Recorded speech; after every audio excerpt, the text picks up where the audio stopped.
battle could have serious consequences for the internet. At stake, whether people can post anonymous comments or even negative reviews of businesses. Jan Crawford is in Washington. Jan, good morning.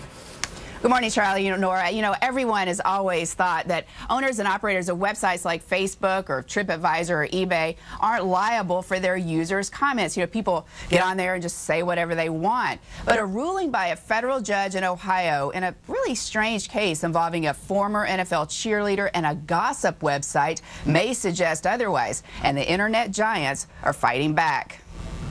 The legal fight started when a website called TheDirty.com posted anonymous false comments implying that former Cincinnati Bengals cheerleader Sarah Jones slept with the entire team and had not one but two sexually transmitted diseases. When the website's owner refused to remove the posts, Jones sued and won $338,000 in damages. But what started as a fight between a cheerleader and a gossip website is turning into a major battle over internet freedom. This case has the potential to make websites basically no longer be able to allow users to say anything they want to. And that's why the nation's top internet companies are urging a federal appeals court to set aside the decision holding the website liable. They argue the decision, the first of its kind, could force them to change their business models or curtail their services in significant ways by restricting third-party comments, negative reviews, postings, or tweets. If a website owner is responsible for what a user posts, they're going to really restrict everything that users submit.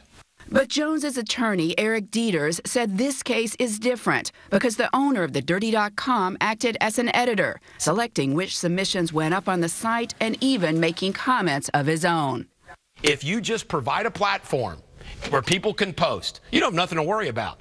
If you actually control what goes up, what goes down, and edit it, you got a problem. You got to make sure that you don't republish defamation. Now, the cheerleader is going to file court papers by Friday, arguing that her case is really narrow and that these big websites and social media platforms like Facebook or TripAdvisor, don't control the comment, that people can just put up what they want. So the appeals court then, of course, is going to be hearing arguments in this case, Charlie and Nora, probably early next year with a decision in the months to come.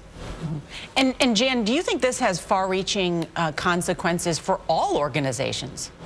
Well, I think it could on these kind of websites where you weigh in and put comments. That's why this is such a huge issue, because federal law typically has been thought to protect that and protect websites from people. That's why the internet's had this vast, billions of users weighing in with this free form exchange of information. So this is kind of seen as a big test case, and whether or not the courts are going to see it as narrow, like the cheerleader says, or big, like AOL and Yahoo says, that's what the federal appeals court is going to have to decide. Really interesting. Jan, thank you.